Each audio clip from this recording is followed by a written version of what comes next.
were involved in the 1982 scandals. How's it going, everybody? Bryan from Meltzer here, Wrestling Observer Radio, February 11, 2024, figure4online.com/wrestlingobserver.com. Got a lot of news to get into here today, including 2 deaths to get into, Jamie Hemmings and Dwayne Kozlowski. Dave, tell us about both of them. Well, Jamie Hemmings was a writer for Slam Wrestling, and she passed away at the age of 43. I don't know any more details of that, but I used to always enjoy her. I enjoyed her writing when I read, what I read of it and everything like that. And in the Daily Update, I put links to a couple of her stories. She did a really good job. She was very close friends with Tom Cole and Barry Orton, who were involved in the 1982 scandals. Tom Cole, I think. It's actually Tom Cole. It's pretty topical because of the lawsuit against Vince and Linda McMahon. Tom Cole committed suicide a couple of years ago, and really interesting article, especially rereading it today. From that, from the Tom Cole suicide and the thoughts and everything like that. And I mean, one of the things that was in the article that I thought really hit, in a lot of, in the case of Patterson, obviously Terry Garvin and Mel Phillips, I think everyone knows the Mel Phillips stuff. I mean, it's pretty flagrant. It's the subject of the lawsuit, basically molesting teenage boys in the 80s when working for WWE in the dressing rooms, in hotels, you would hire them for the ring crew and then do that. And it was, how much everyone knew. It seems like it's hard to believe that no one knew. It's impossible, basically. And I think one of the things with Patterson, with Terry Garvin, this is Tom Cole's thing, is that he never claimed. I mean, I guess there's a clip of him claiming something on Patterson, but I think the thing that was really important on that was that he said that the thing was that no matter how you slice it, Patterson knew what Garvin was doing, and Vince knew, presumably what Garvin was doing. And I mean, the gist with Tom Cole is that Garvin came on to him, and Tom rebuffed him, and Tom was I think 19 at the time, and Tom got fired for doing that. And that is, the gist of the whole Tom Cole thing. And, it's really it's a pretty sick story. And, rereading that, and I mean, like, his big thing is, because a lot of people, and I mean, did Patterson really do anything wrong? And it's like, and I can't say yes or no, but, Tom's point was, because the thing that really, Jamie wrote this really well. And the thing with Tom Cole was that when Patterson died, it really threw him for a loop because Patterson was so lionized by everyone, in the sense of, I tried to write a balanced story with both sides because, Pat Patterson was a very key part of the WWE's growth and was a fantastic pro wrestler. I mean, really, really fantastic pro wrestler. But that doesn't, there's a lot of weird stuff, but his thing was just that Patterson knew and did nothing about what Garvin did to him. So it was kind of one of those stories when you read it, it's like, it's, really, I could see where Tom, when Patterson died and how the reaction was to Patterson. It's like really, I really see that's really, really horrible thing. And I don't know what else to say, but Jamie did a really good job on that story, and she did a lot of good stuff over the years, a lot of good reviews and things like that. And 43, obviously, way too young. She had been battling her own mental illness for years, and Greg Oliver was very close with her. Wrote some good stuff on Slam Wrestling about her, kind of called her like a sister to him, and other people have talked to me about her too. So very sad news about Jamie Hemmings. And Dwayne Kozlowski was a Olympic wrestler who went to Japan, and I guess on the first show that ever sold out the Tokyo Dome, the first pro wrestling show. The first pro wrestling show at the Tokyo Dome was a couple months earlier. It was in April '89. It was a New Japan show. It was when they first brought the Russians in, the Russian amateur wrestlers. And then in November, UWF ran a show at the Tokyo Dome. UWF had been doing big crowds. As far as selling out arenas everywhere, and they went to do the Tokyo Dome. It was kind of like, UWF had no television. They were, pretty much it was Maeda and Takada, and they were the 2 big draws. Kazuya Yamazaki, Yoshiaki Fujiwara as well. But Maeda and Takada, Funaki and Suzuki were coming up as well.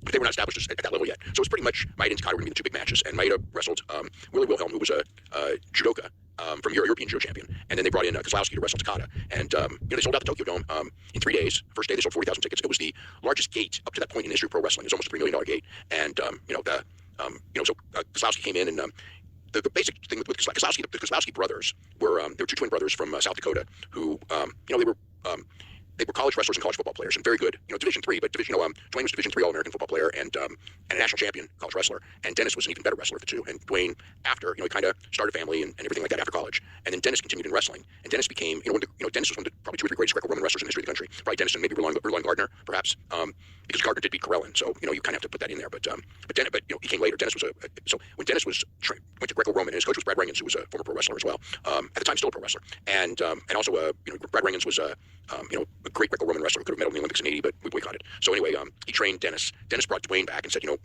my training partner. So Dwayne came back into wrestling, and after 1 year of doing Greco, Dwayne won the national championship. He won 3 years in a row, and then they went to the Olympics. Both of them went to the Olympics. And Dennis medaled. Dwayne ran into Carellin, and I remember that match. It was on television. And this was like 21-year-old Alexander Carellin, who was like the beast of all beasts. This guy was just supernatural, and he beat Dennis badly, hurt his shoulder, knocked him out of the tournament. Dennis then went and did some pro wrestling. Went back to the Olympics in '92, or tried to. The deal was he felt he was too small to be a super heavyweight, and certainly knew that he couldn't beat Carellin. Nobody could. So he decided, since his brother was 220, he was going to cut from 255 to 198. And he did. He made the cut, but he didn't make the Olympic team because that was a little bit too much of a cut. But and that was pretty much it. He did some more pro wrestling. He wrestled Funaki, Suzuki, Ken Shamrock, just a couple other matches, and then pretty much got a regular job and was out of it. But I remember the Kozlowski twins.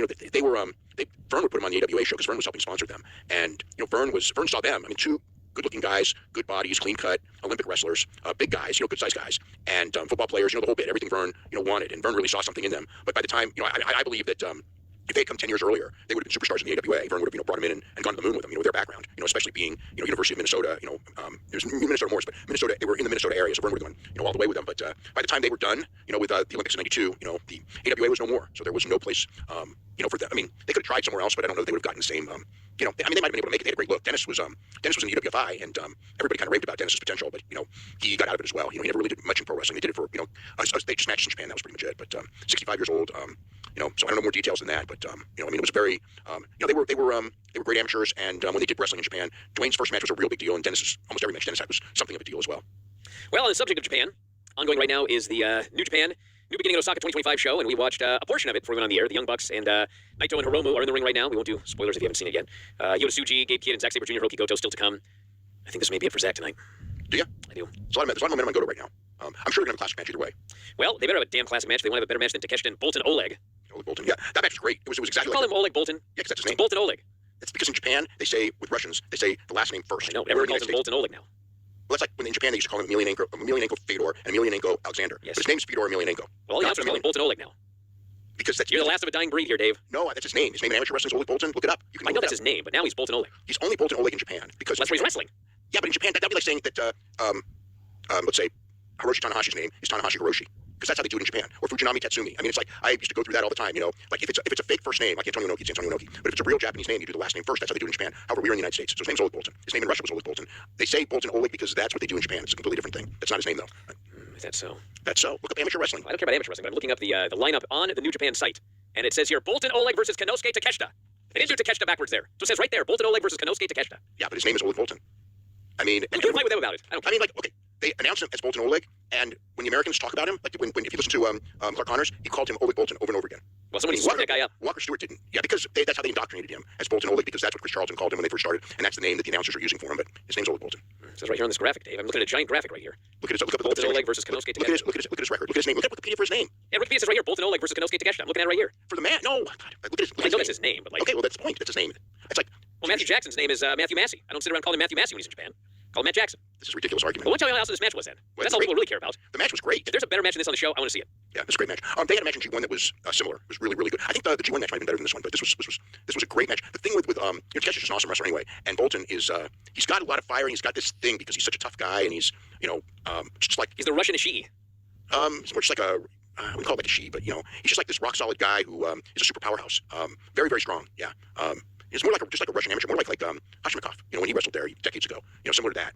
But this guy, is living full time, and what happened with him was he was a Russian amateur who was Olympic level, and he went to Japan to train with Yuji Nagata, and then that brought him into the New Japan had a amateur wrestling club, and he was the star wrestler there, and from there, because of that, they trained him into pro wrestling. He's only been pro wrestling for a couple of years, but the thing with him that it's so interesting is that most of the amateur wrestlers in Japan or in the United States as well that go into pro wrestling, they grew up as lifelong fans. It's not like that they were guys that whatever. Boltin, he never watched pro wrestling. He was a kid, obviously. He went to Japan, and when he started, he didn't even understand what a tag match was. It was almost like he didn't really understand what pro wrestling was, and he was already in the ring doing matches and didn't really understand what he was doing. And now, he's challenging for the Never Championship. He has he's been the Never Trios champion several times, and everybody talks about him like he's going to be an IWGP champion in the future. And he's got tools. If he continues to improve at the rate he can overcome that. Learning a deficit, being so far behind in the curve when it comes to that, just because he's such a powerhouse and such a great athlete and picked up other aspects of the pro wrestling. He's got that natural fire. I don't think that he would be a great wrestler in the United States, but for Japan, where it's all about toughness, he's already on his way. No excursion, put him in big matches already, and he had a hell of a match today. What else did you see? Okay, so let me get my notes here. It started with Jeff Cobb and Francisco Akira against El Desperado and Katsuya Murashima. They had a good match. I thought Cobb may have hurt his knee. He was limping for a while, but at the end he did a few things at the end. So hopefully it's nothing too bad. Akira pinned Desperado with a sunset flip. It was one of those things where it looked like Cobb was the legal man, but actually Akira was the legal man. And so Cobb's wrestling Desperado, and then Akira just comes in and sunset flips and pins Desperado. So essentially the deal is that Akira and Desperado are wrestling on March 6th for the IWGP Junior Heavyweight Championship. And, it was basically the challenger pinning the champion in a tag match, normal booking and everything like that. And Akira and Desperado had words after the match. Then Tanahashi and Togi Makabe, which Tanahashi won. I'm glad you didn't see this one. You'd be very sad if you did. That bad? Yeah. Well, you stayed awake through this one, so that's at least positive. Well, I'm not going to fall asleep at a Tanahashi match, but it wasn't. It was just. It was. They messed up several spots. Early on, and then when Tanahashi did that thing where he kind of flips out of the ring to the top rope, and he kind of flipped, and they fell back, and then at the end, the finish was supposed to be the O'Connor roll, and they could, it was just like, at least what I would give them credit for is that sometimes when the finish looks really bad, guys just do it anyway and just except the finish, and they just didn't get it. They just kind of roll, and they just didn't roll, right? They just didn't get it. But they still could have schoolboyed him, small packaged him from that position, and it would have looked bad. But they could have done it, and at least, and I've seen guys do that all the time, and at least these guys, being as experienced as they were, it's like, hey, this doesn't look good. They just kind of got up, did 2 or 3 more spots, went right back to the O'Connor roll. The second time, I can't say it looked good, but it was absolutely acceptable looking, and Tanahashi got the pin. But just Tanahashi's old, and he's not what he was, and it's very clear. And Makabe's older than Tanahashi, although his style, he's one of those guys where his style's a lot simpler. It isn't like he did, they did like German suplexes and things. I mean, they did stuff. It's just that some of it just wasn't the normal Tanahashi match. I thought it was kind of sad. Then we had the Great O'Khan and Shota Umino, which the Great O'Khan won, and then Shota Umino was so disgusted by his latest loss that he shaved his head. Oh man! So that's what he shaved his own head or Great O'Khan's head? He shaved his own head. Right. So he's going to be, I guess, he's going to be bald for a while. Then we had Sonata and Taichi. Beat himself in a hair match. Yeah, it wasn't a hair match, but essentially, yeah. Sonata and Taichi, where What's going on with Sonata? In what sense? His physique is weird. Yeah. His arms are very, very skinny, and one of his biceps goes like a quarter of the way down his arm, like it got torn and never repaired. Exactly. Yeah. He got tore his bicep last year and never repaired it, and he can't lift. So his physique, which was one of his calling cards, is gone. Yeah. And he's got no fire. And he's just a guy out there. He's just a guy out there. I mean, he was always kind of just a guy out there, but at least like he had the physique and he was an excellent athlete. Yeah. I mean, he still can do some things and all that, but yeah. And Taichi's gotten older, and there were times like there were spurts in the match that were good. It had its moments, but I couldn't get past the just a total physical transformation, especially on that arm. I mean, yeah. Why didn't he get that fixed? What is it? I don't know why he didn't get that fixed, and now it's probably too late. Yeah, I mean, yeah, he should have got it fixed, of course. Didn't want to take 6 months off. That's your answer, 7 months off.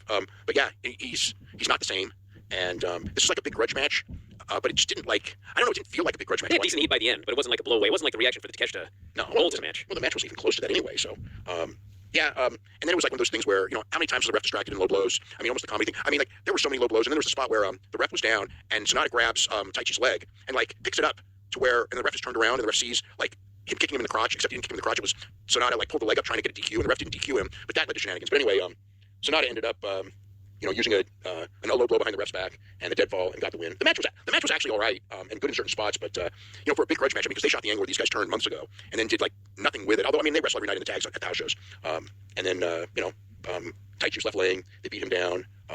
Taiji Ishimori ran in there and they were beating him down. And then the big thing was Taka Michinoku tried to save what's his name, the Taichi, and then Yuya Uemura made the save, cut a promo. Made a save with a bunch of arm drags. It was awesome. He hit the ring and was running wild with arm drags. Well, he's Ricky Steamboat. I know. It was just incredible. He did. You rarely see a man running wild on his big return with one arm drag after another. Yeah. He came in and did the Ricky Steamboat arm drags, and then he did the Ricky Steamboat chop. Yep. And challenged Sonata to a match. But the guy he turned on was Sonata turned on Taichi. But Uemura looked. The place popped real big for Uemura, and I knew it was about time for him to come back. And at least of those guys, he's he kind of came across like a star. Then Robbie Eagles and Kosei Fujita against Yo and Rocky Romero.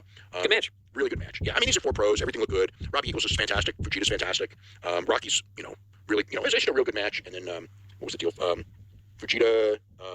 Pinned Rocky to retain the titles. Right. Fujita pinned Rocky. And then Ishimori came out and challenged him with Robbie X, the UK wrestler. Very good. So Ishimori and Robbie X will be wrestling Eagles and Fujita. They didn't give a date, but that's coming up soon. But really, a lot of really good stuff in this match. Really, the whole match was great. And then, then Takeshita and Oleg Bolton. And Takeshita won with a Raging Fire. And afterwards, Ryohei Oiwa out. And he challenged Takeshita. So he'll be Takeshita's next opponent before Tanahashi, which they were plugging hard for Chicago, Takeshita and Tanahashi, which will be a real interesting match. It might be Tanahashi's last great match because this Takeshita man, if we didn't have Will Ospreay in this business, I think we'd be talking about Takeshita even more. This guy's awesome.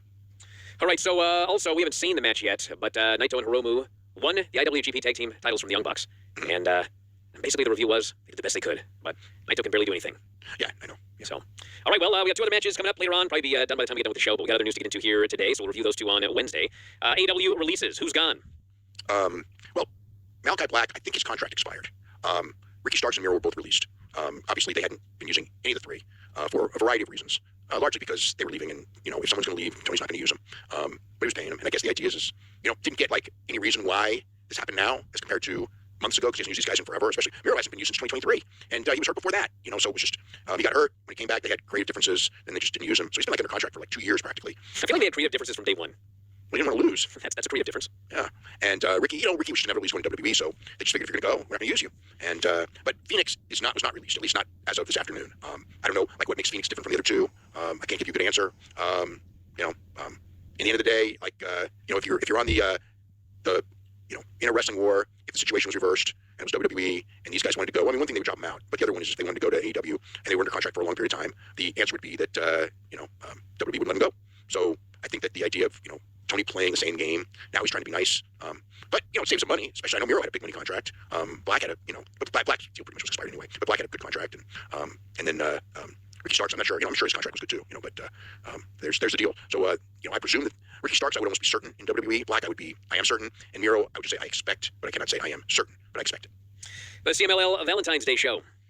Yeah, they So the deal is with the CMLL is this Friday, is 14th, and on the 19th, the Fantastic Mania tour starts in Japan. So it's basically the last night with all of the guys going to Japan. So they loaded up the show for Valentine's Day, which actually, like for Arena Mexico anyway, because Arena Mexico draws a lot of tourist couples.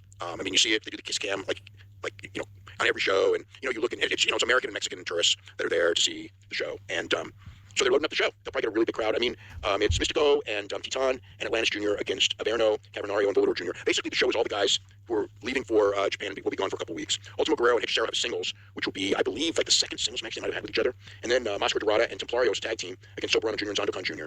And then, so that's like deep. Then Neon and Max Star in a singles match. Stigma and Zeldua against Magnus and Rugito, and Raider against Okamura. So that's the show for Friday. But I heard the main event this last Friday was great. I was so busy doing the balloting that there's a lot of stuff that I need to see over the weekend, and that's one of them. But yeah. All right, any ratings notes?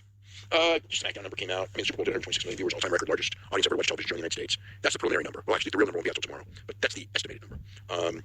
SmackDown, for a 3-hour show, they did 1,000,000, I believe, 507,000 viewers and 0.48. That's a good number for a 3-hour show. I think the thing that's very clear now is that with a lot of people not watching Raw, a lot less people are watching Raw than before, that SmackDown has become, because SmackDown's on USA, and it's the biggest wrestling show on television, that even with the 3 hours, SmackDown's numbers are very big, even though Hour 3 does drop and actually holds the average back, but more people are watching SmackDown on cable than previously. Obviously it's nowhere close to the amount that was watching on Fox, but so that's the deal there with that show. And tomorrow we'll get the ratings for the Raw after Rumble. So it should be the first week of an increase. If it's not, if it doesn't increase, it is what it is. It's not like the sky is falling or anything, but it would be exceedingly disappointing if they don't show an increase in the number that comes out tomorrow for last week's number. Because in theory, last week's number should be way up. So there you go.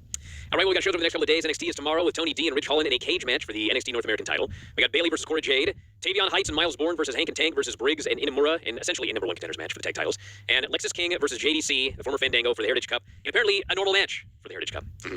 And then for Dynamite on Wednesday. So Bayley's got quite the schedule. She's working every show there is. She's wrestling Lyra Valkyria. Then she is wrestling Cora Jade tomorrow. Then she is going to be so she's going Nashville to Orlando to San Francisco on Friday, where she's playing basketball in the Celebrity All-Star Game. And that's why Bayley had the basketball, on the show tonight, twirling the basketball. Bayley, when she was Pam Martinez, was the captain of her high school basketball team. And they were a very bad team. I don't remember if they won, I don't remember exactly what their record was, but it was really bad. But she's she was a high school basketball player of some renown here before she got into wrestling. So that's why she's in the game. She can embarrass herself. She can play basketball. It'd be a lot, I don't think you want to send someone over there in the celebrity game who's got 2 left feet. It doesn't make wrestling look good. So she'll be fine. And then Saturday, she goes to, where is that? That's DC, right? Is it DC on Saturday? Tell me. For the match with Julia and the 3-way. Oh, the Vengeance Day show. The Vengeance Day show, yes. Yeah. With Julia and who's the other one? Vengeance Day, we got Roxanne, Julie, and Bayley for the women's title. Yeah. Fallon and Stephanie for the North American title. Oba Femi and Grayson and Austin Theory in a 3-way for the NXT title. That's the main event. And well, in the women's match, there's a lot more main event than the men's match. Maybe that should go on last then. It actually should. Julia, Bayley, and Roxanne, that should go on last. That's the real main event. Yes. But I don't know why would you book a 3-way for the men's title and the women's title? If you had one is a 3-way, shouldn't you have the other one as a single? You're asking me? Yeah. Good question. Yeah. Well, we've also got the Dynamite show, which has Hurt Syndicate versus the Guns. For tag team title. Yeah, it's a tag team title match. We have the Death Riders defending the Trios titles against Cole, O'Reilly, and Strong. What do you think? I think that they should. I don't know. It doesn't matter. It's the Trios titles. They could go either way with it. I think, Dave, there's a lot of heat up and down the show, week after week after week after week after week after week. Yeah. Well, I think it's time for some babyfaces to get a big win, and that's a good team to do it. It's fine. It's fine. I'm not against it. I think it's a Trios title. It doesn't mean anything either way. You can do anything you want with it. It's not like it's going to affect anything. They just need to get the Trios ready for the as challengers. So, they put Menard, Parker, and Garcia, and they put Shane Taylor and the Infantry as trios, for the win on this. And there's a lot of other people they can put together. They can put the Bucks and Okada. It's just one. Maybe the Hurt Syndicate adds Cedric, who knows? Although he's got 99 to beat, I believe, so it won't be anytime soon. And but on the guys that AEW released, just to clarify, they are all free to be in WWE tomorrow. It's not like there's a 90-day or anything. They're free. They're clear. That was the nature of the release. And let's face it, the idea of the 90-day release is that you don't go from one TV show to the other. The reality is that Malachi's contract up, so he could have gone either way. But for the other two, it's like they haven't been on TV in so long that it's like they had a 90-day non-compete. They just well, not only that. If you're Miro had a freaking year non-compete. Dude, if you've been paying that guy for a year, you want to pay him for 90 more days? Because that 90-day no compete is not like guys making no money. You're paying him for that 90 days. Yeah. So they paid him for like a year. Yes, it's time for him to go. Yeah. Also got MJF and Dustin Rhodes and Max Caster's Best Wrestler Alive Open Challenge. They teased that it's Adam Page. I don't know there will be, but that's what was teased. Let me someone killing this guy. Then we got Saturday. Not only is it Vengeance Day, but it is the Australia Collision Show. Kenny Omega and Will Ospreay versus Takeshi and Kyle Fletcher. We got Okada versus Buddy Matthews for the Continental title. We got Mariah May versus Toni Storm for the women's title. Mercedes versus Harley Cameron for the TNT title, or TBS title. Jay White and Copeland versus Moxley and Claudio in a Brisbane brawl. And Jericho, Big Bill, and Brian Keith will be in action. They're going to Australia. Okay. All right, before we get into the Raw reports, Gina Carano and Julie Kedzie.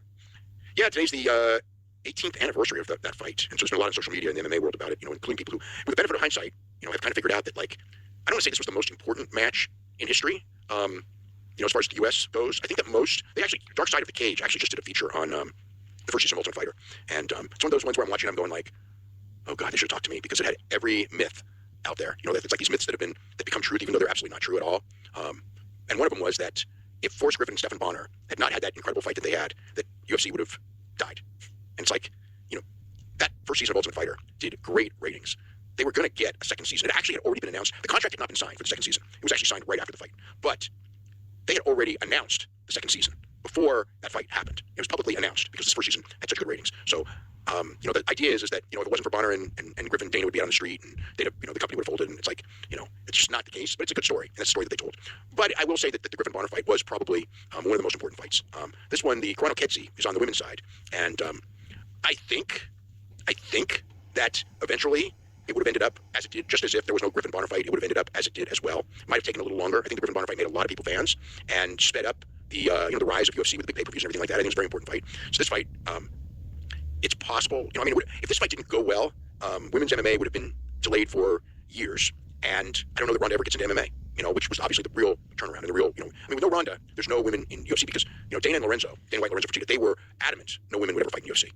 Over and over again, no women, but Ronda became such a big star. Dana went to Columbus, Ohio for the WEC show with Ronda and Misha Tate. And I remember because I was talking to him about that, and it was just like, he saw the atmosphere and it's just like, this Ronda's a superstar, and brought her in. And, if you remember, there's a lot of negativity towards the idea of women in fighting in UFC, and in particular, main eventing on a pay-per-view. Dana took a lot of shit, and Ronda, obviously took a lot of shit for that, but ended up, making a sport, essentially, making women in MMA. So the Gina fight with Julie Kedzie was on Showtime, and it was the first women's fight ever on national television in the United States.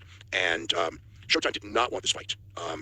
What essentially happened, Showtime, this was the first Showtime MMA show, and they were taking a lot of heat anyway for putting MMA on Showtime. It was, news critics are putting human cockfighting on this, real station, and what the hell are you doing, premium station? It's not like, it was a stupid argument because it's been on Spike for a couple of years, but the idea was that Spike's this low-rent station. Showtime is this, high prestige station. You're putting this horrible thing on.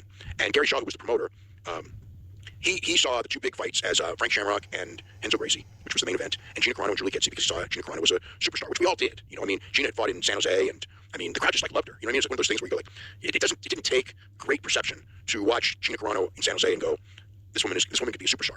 So anyway, she'd already done that. So Gary Shaw, wants to make her the face of, Elite XC, one of the faces, Kimbo Slice, Frank Shamrock, and Gina Carano.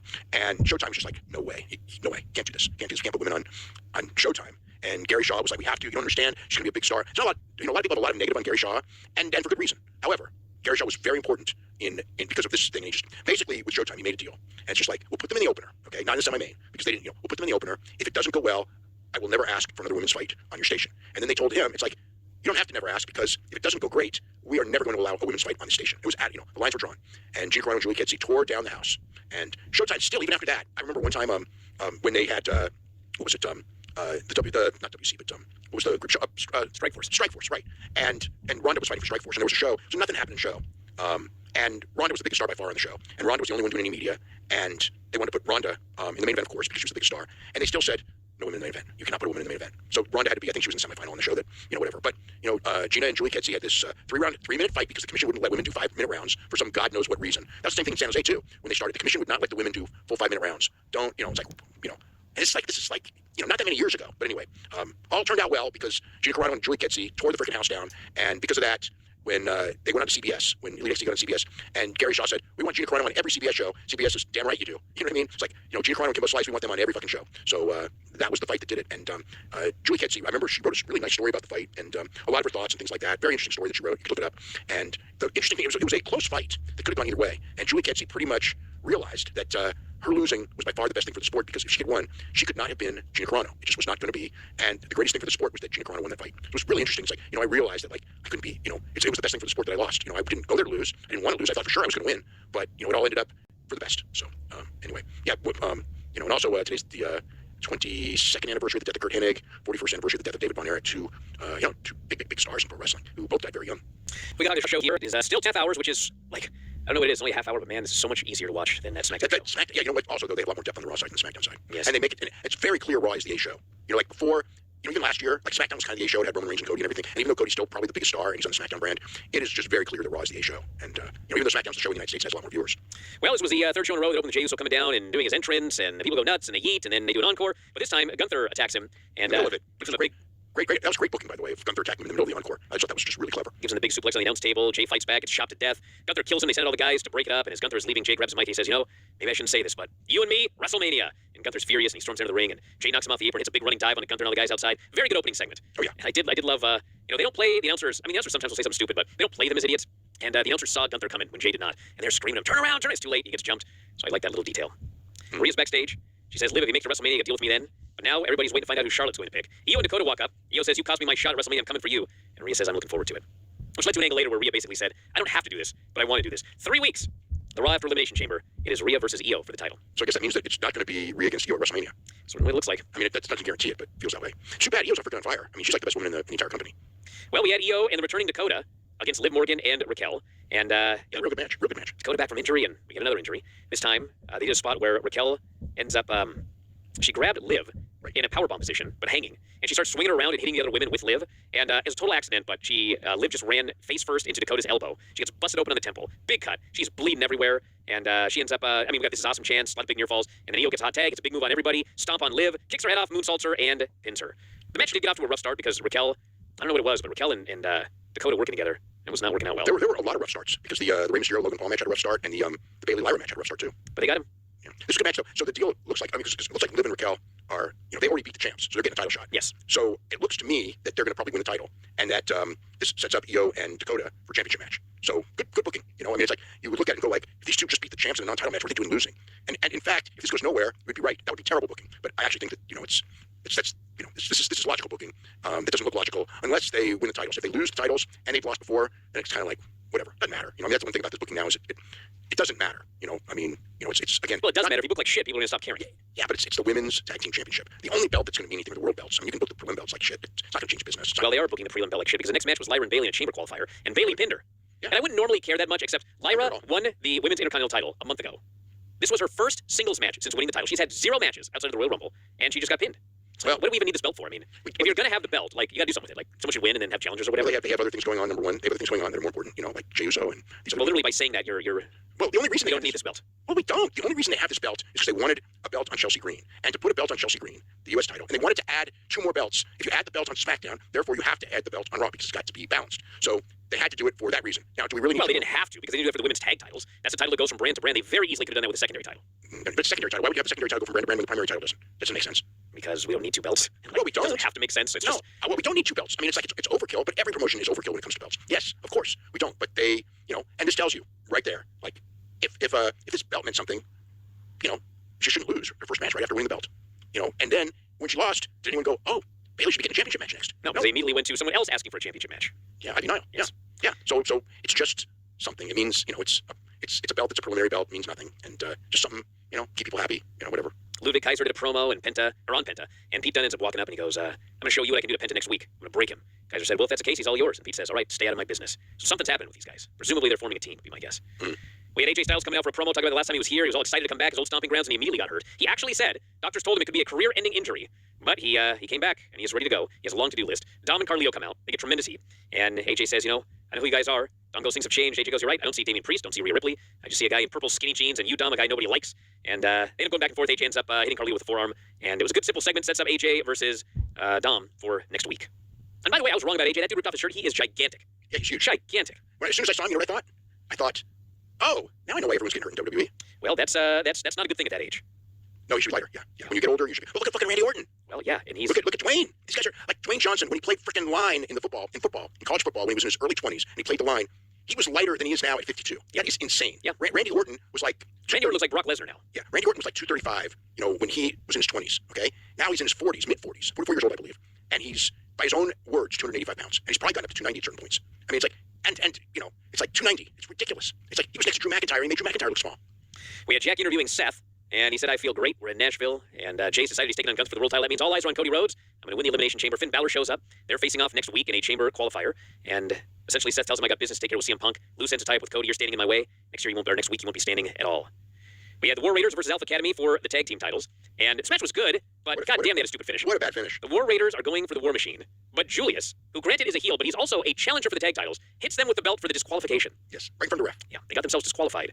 But I mean, it's saving. It was saving from a pin. They would have lost otherwise. So they got DQ'd. Well, we don't know that, but I mean, so that's the story. But that's the story. And then Michael Cole goes, "They're making a statement." I was like, "Is that what that is?" Yeah. Well, What makes a statement is winning the tag team title. Yeah, throwing away the tag team title match. Yeah.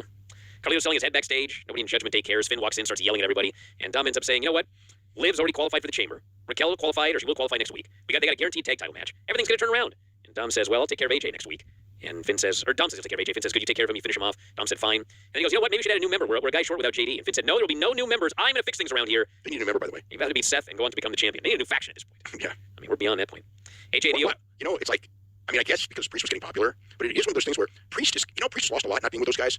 I mean, he played off so well with those guys, and they're a much weaker unit without him. It's like one of those changes that, and then they lost Rhea, which, I mean, that was okay because they gained Liv and Raquel, and that's a new dynamic. The Dominic and Liv thing obviously is really, really done well. But losing Priest, I mean, he was the main man in that group, and kind of, by being like a big star, it gave Dom, more credibility for his heat. Because now, like, yeah, they booed Dom like crazy, but it's like, he's not in the ring getting his ass kicked and hiding, and has Priest to back him up. Now it's just whatever. It's Finn, and Finn's been in and out anyway. So, and now no JD either. No JD for a while. Yeah, you got Carlito who they never put in the ring. We had CM Punk coming out for a promo. He said a few weeks ago, I told Cody I was going to step in the back. I'd step in the front. Now I have to. 3 people in the chamber. One of them didn't have to qualify, he said. But John Cena's a legend. He deserves to call his shot. Bad news is I'm going to beat his ass, go to WrestleMania, take out Cody. Drew's no longer on Raw because he got beat at Hell in a Cell. I'm going to beat him worse. And then he says, "Seth, I'm taking on Finn next week. Either of you could qualify, but it won't matter because I am going to win the chamber." And then he said, and I quote, "I have never been more confident in my life." So I guess this dude's getting screwed in the chamber. By someone, yeah. But I know who it is. Out comes Logan Paul. Seth Rollins, maybe. I think it's Logan Paul, dude. Well, the match of Mania right now is listed as Seth and Roman and Punk in a 3-way. Well, I guess you could do that. Something's happening with Logan, though. I guess he could just eliminate Logan in the chamber. Yeah, he could. Just get his revenge there. Yeah. So Logan comes out and he cuts a promo on Punk, and the crowd's booing him like crazy. And he says, "I had your number at the Rumble. I'm going to have your number at the Chamber. I'm going to take out Ray, give him his 50 minutes of fame tonight." And Punk says, "If you get past that guy, I'm going to see him in Toronto and put you to sleep." So it's Logan and Rey Mysterio Chamber qualifier. And in fact, Logan Paul got past Rey Mysterio. And he did it clean. Yeah. This match had good heat because they hated this Logan Paul. Totally got in a Ray during his comebacks. And they had some cool spots. There was a spot where Logan went on the middle rope and Ray went underneath him. And Ray hit a running lighter bomb. It is not every day Rey Mysterio does a powerbomb spot. He did it on Logan Paul. Hit the 619, tried the splash. Logan got the knees up. Hit him with the right hand, which they claim is like a titanium right hand. Punched him in the face right for the ref. Ref didn't care. Hit a back suplex into a DDT. Pinned him clean. And you could hear people in the crowd screamed in horror when Logan Paul pinned Rey Mysterio. Yeah, they called the move the pulverizer. Pulverizer. That's the name of his new. Actually a pretty cool move. Back suplex into a DDT. Yeah. It was nice. Yeah, they had some issues early on in this match. 2 or 3 spots in a row where you could see this was not a match they practiced for weeks. I mean, Ray is loudly calling spots to this guy, especially early on. But yeah, they made it work in the end. I mean, it wasn't like he's really talented. He's a very talented guy, and Ray's great, and they had a good match. Yeah, I thought they had a really good match too. Yeah. So Logan's in the chamber, and even though it's Netflix and they can technically go as long as they want, boom, Kofi hits the ring and attacks Ray. They go off the air. Well, that's what they want. They want the cliffhanger ending. Well, I'm gonna spoil it for you guys. They beat up Ray. Well, yeah. Penta ran down to make the save. He also got beaten down. They smashed Ray's leg into the ring post with a steel chair. And I guess we'll find out what happens next week. Yeah. It looks like New Day versus Penta and Ray. Yeah, that makes sense. Maybe a chamber. So yeah, this was a good show. We got a couple things that are questionable, but the pacing is so much better than SmackDown. It just goes by quicker, and I cannot wait for June. Get SmackDown back to 2 hours. Yes. SmackDown will be much better with 2 hours. Much better. Yeah. All right, so we're gonna wrap it up. The New Observer's out. The back issue was out as well. It's the